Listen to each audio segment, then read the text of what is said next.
think we have 10 minutes left for the discussion, 10, 15 minutes.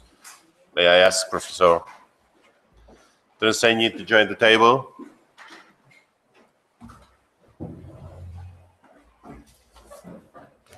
Any questions, remarks, or comments? Stefan? Yeah, thank you very much again to extremely interesting papers. I have one question each for the two presenters. For Lawrence, I mean, I think if I understood it correctly, you are mainly telling a story of the relative weakness of a kind of institutionalized counter-memory to the official statist memory under conditions of dictatorship. I just wonder to what extent it would be worth looking at family memory as counter-memory. Whether, if you like, where the state disallows counter-memories to a prescribed official memory, to what extent family memories fill that space and can actually be quite an effective long-term strategy of resistance to the institutionalized memory of states.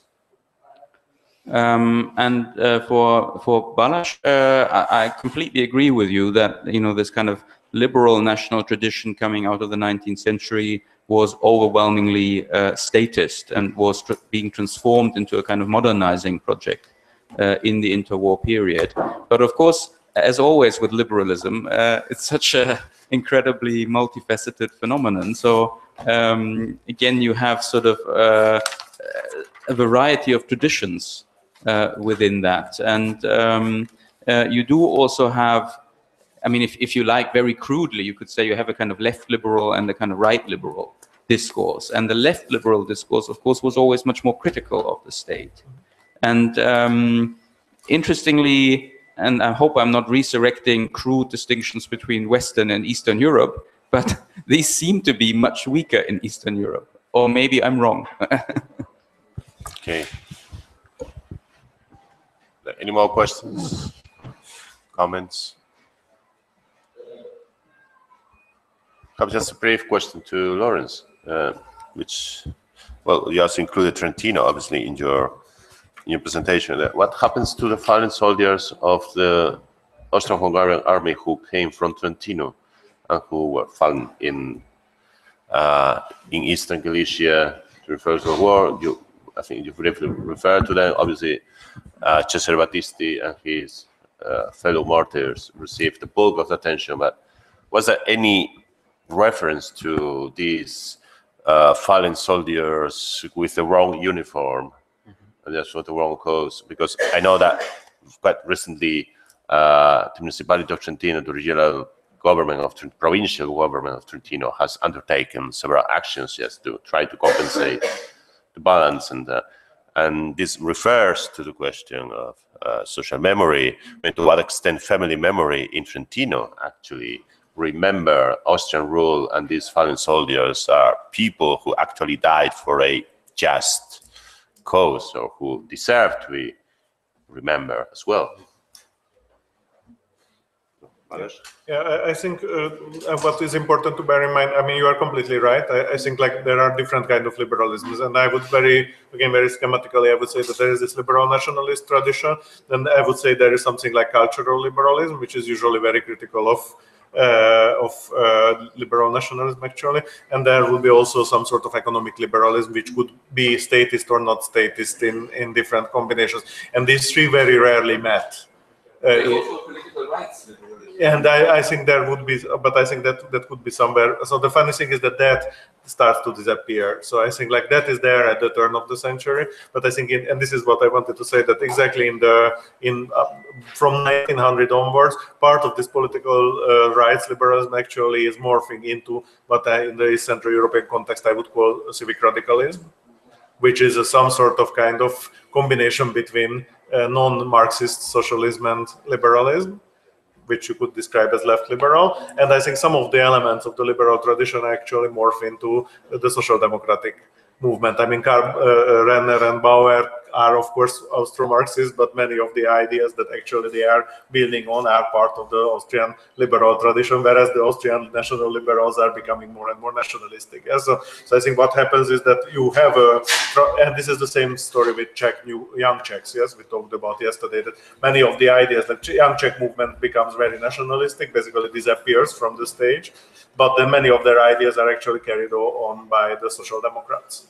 So I think that it's important to separate somehow the liberal intellectual package and the liberal political movement. And I think what happens is that the liberal political movement becomes increasingly anti-liberal in many ways, which doesn't mean that the liberal intellectual package of the late 19th century is not present in some other configurations. But I think, as we put in our first volume in this book, like at the turn of the century, if you were a young, intelligent person in East Central Europe and you wanted to do something in politics, then you could go to a nationalist movement, you could go to a socialist movement, you could go to the civic radicals, you could go to many places, you didn't go to the liberals. So the liberals became a kind of establishment framework which was kind of powerful in many countries, but was not attracting intellectual kind of creativity. And then I think the end of the story is in many contexts. I mean, I have a PhD student, Slovenian PhD student, who does this comparing Austrian, Czech, and Slovenian national liberals. That there is also a trajectory between this turn of the century national liberals to the fascists in the 1930s. So that it's not contradictory. That like exactly this kind of liberal nationalism can also opt for some sort of kind of radical right-wing version and completely erase the liberal elements. So I think it's a very complex question, and it requires a lot of layered analyzing. Yes, thank you. To Stefan, first of all, the simple answer is you're quite right, and I would surely agree with you that the two things I mentioned very briefly at the end, the work by Quinto Antonelli, based on an archive called basically it's of the Archive of Popular Writings in Trentino, has gathered a whole series of diaries, letters, and memoirs, which show obviously a range of responses, but includes those which have a different memory of the First World War, preserving it within a family sphere, diaries or memoirs that have maybe been written for family members. There is otherwise, apart from that, only sort of a very small space that remains after the mid-1920s in places where it was possible to erect if you like, a non-liberationist memorial.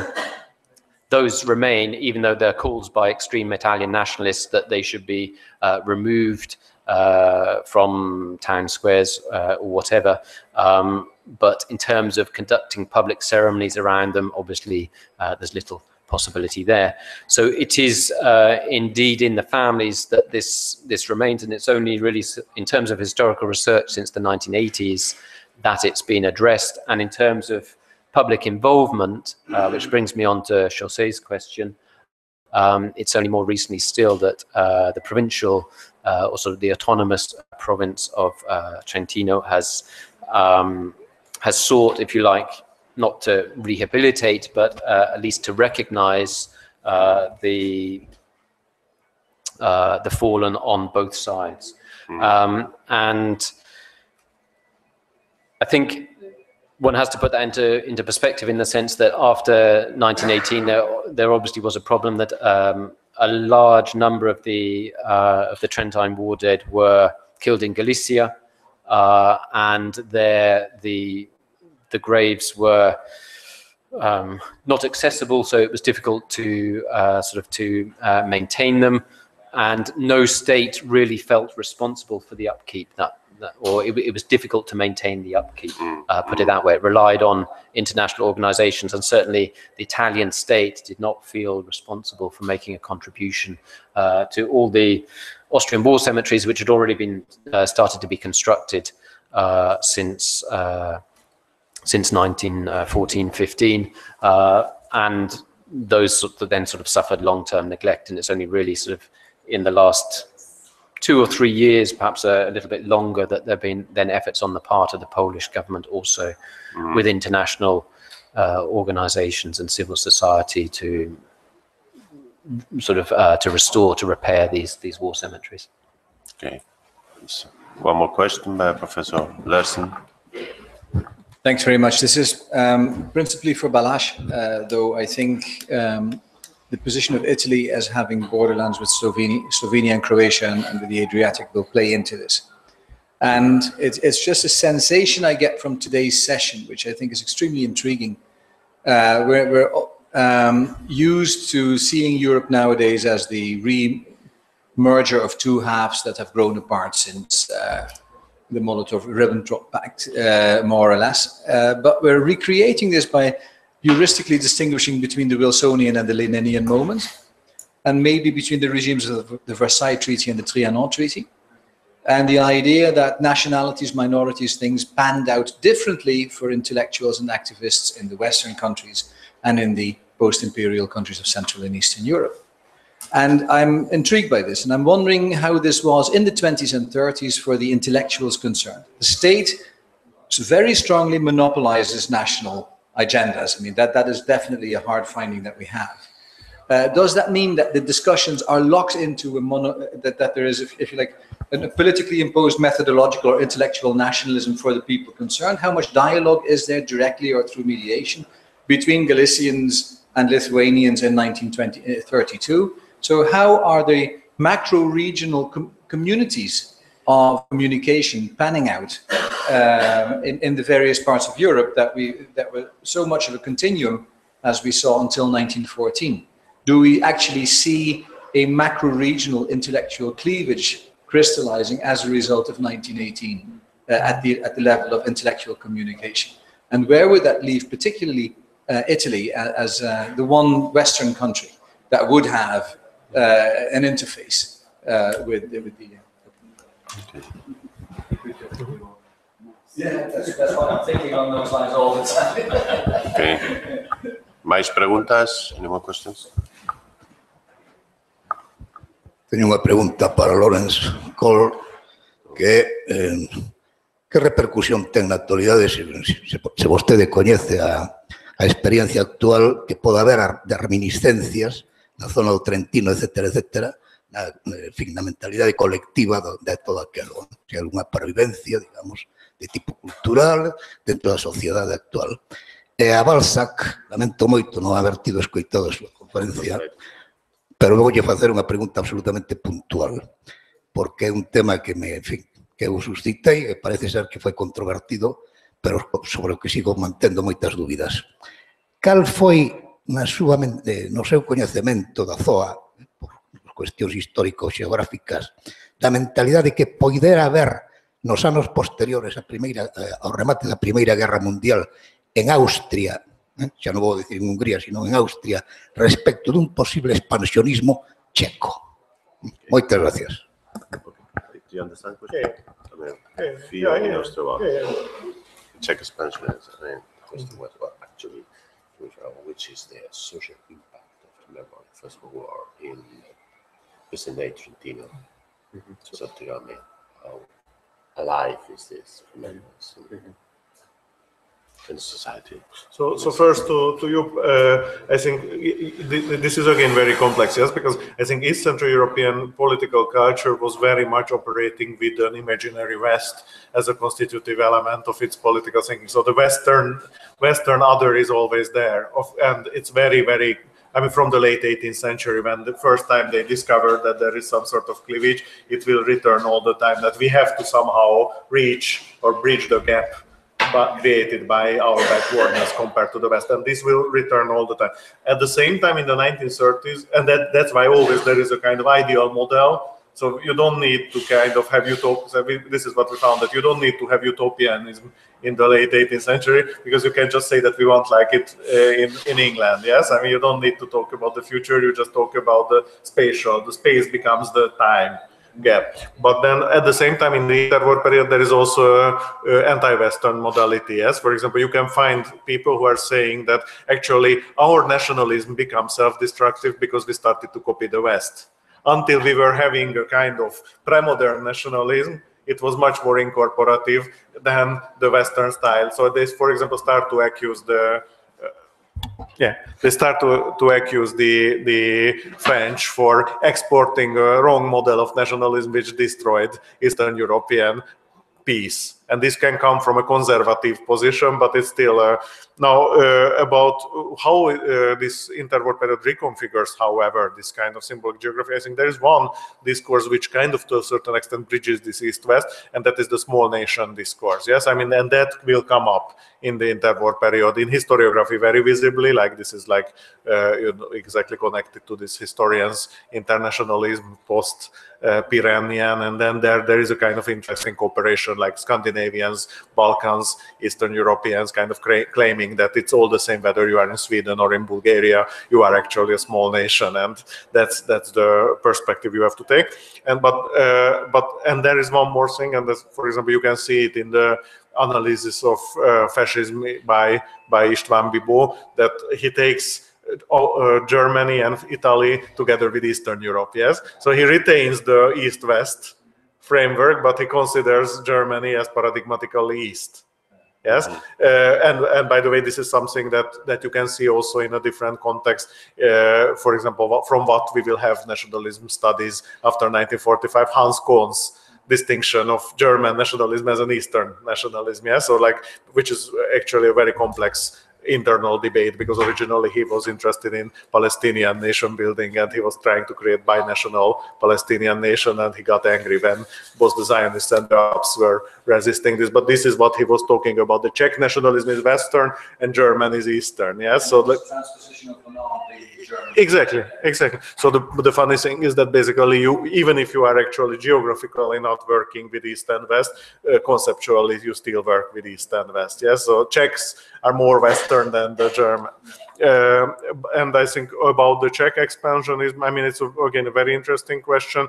Of course, I mean, during the late 19th century, the Czech elite, economic elite, is very much interested in basically expansion to the Balkans. Yes, I mean, like Czech agrarian bank and economic banks are actually buying property in Bosnia-Herzegovina.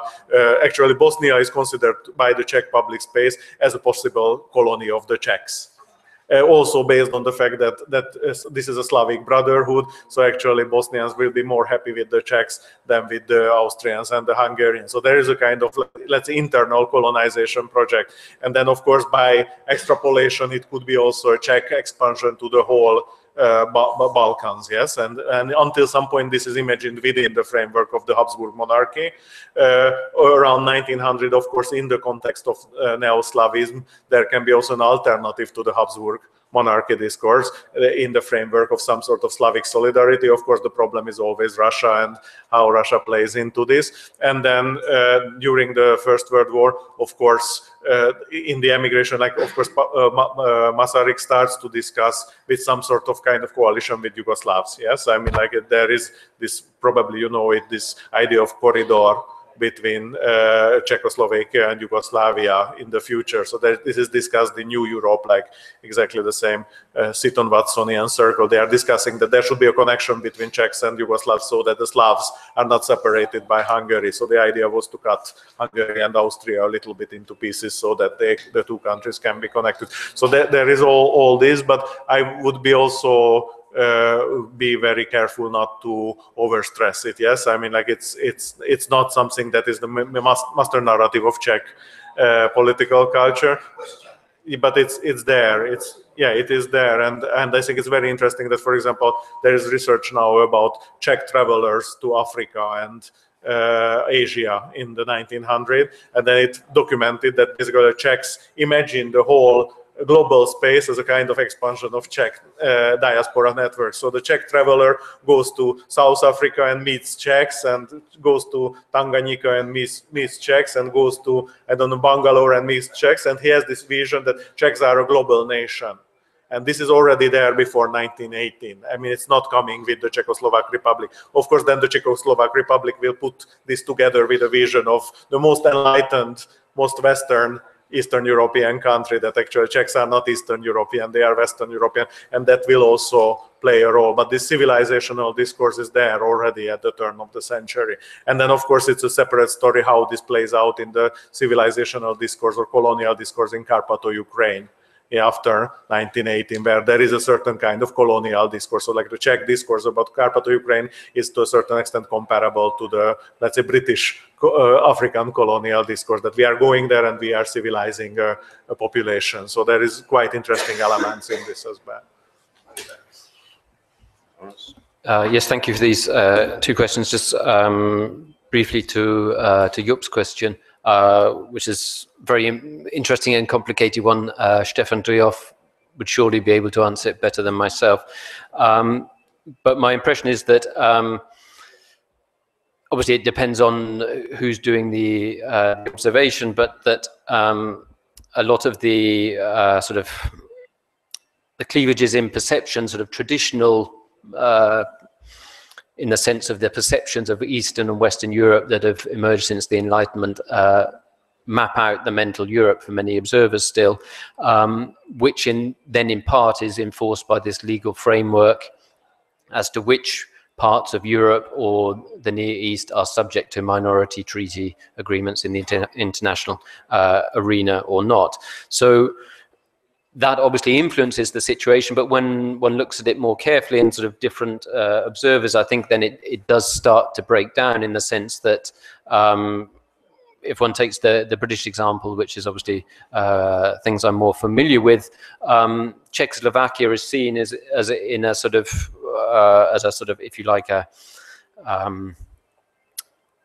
positive model of part of a democratic tradition that can be established after 1918, because of this the work by the likes of Seton Watson and others during the war, and the connections, the personal connections with Masaryk and others.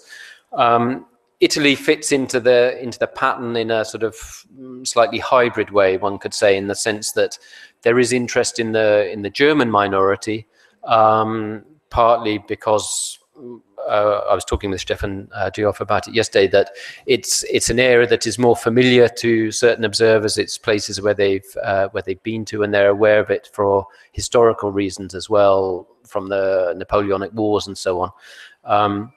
So that feeds into a sensitivity to nationality issues in that particular area, but that makes it maybe sort of a special case. There isn't the same degree of interest in Slavic-speaking areas.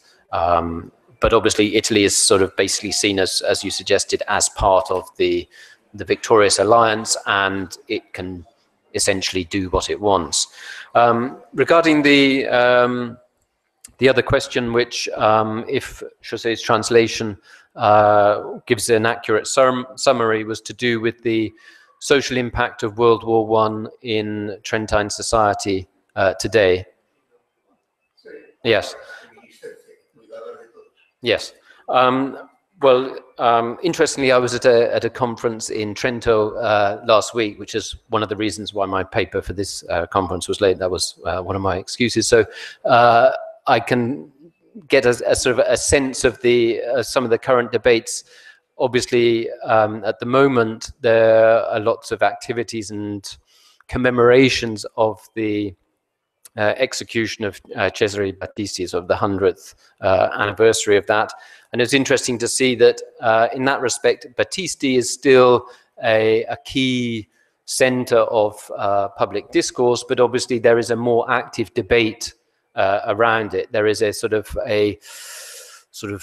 extreme Tirolophile Trentine autonomous movement, which sees Battisti as a traitor, and that is part of the public debate. There were also posters up in Trento saying Battisti traditore sì, ma del proletariato. In other words, there were criticism by the anarchist movement that Battisti was a traitor, but he betrayed the proletariat. So I think it's fair to say that there is a much more open debate, and some of these institutions and sites which, if you like, codified the redemptionist rhetoric after 1918 have also slowly been reformed and made more receptive to different interpretations. But it's, in some ways, it's quite limited. If you visit the Battisti Mausoleum, for example, the narrative is, in some senses, still fairly Risorgimento influenced. There are sort of a few pamphlets in other languages, but there isn't really, at that site, a very critical examination of the circumstances. That's more the case, for example, in some of the public museums. Just in brief. Okay, very short comment. Short. I get the idea that there's an East-West cleavage going back to Enlightenment, but I would warn against the idea that it was always like that, because this is dynamic. This East-West opposition had definitely been declining between 1880 and 1910. Yeah, absolutely. So, Yeah, it's okay. Okay, thank you all. Muchas gracias a todos. Now we'll put an end to this conference. I thank the participants, first of all the speakers, the organizers, I mean particularly the institution, the Council of Galician Culture, and the attendants for their questions and for their contributions to the debate. There will certainly be a publication of the papers, NICE, the network of international structures, of national intermediary structures in Europe, of which Council of Galician Culture has also become a member, has manifested its will to host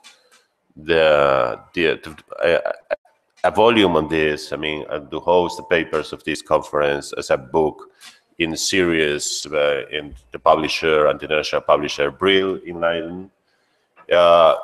Participants, I mean, speakers will hear in due course of this, and they will receive detailed instructions. Hopefully, publication could be scheduled for early 2018.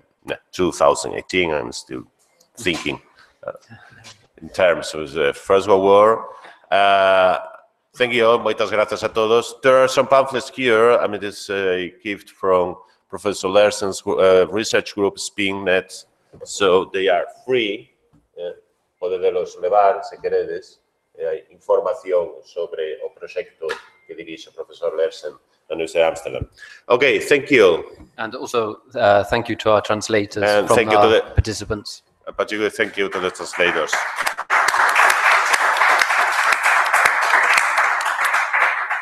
And now it's time to have lunch. Only at the Central European time. Yeah. Backwardness is, of course, a Central European concept. Relatedness.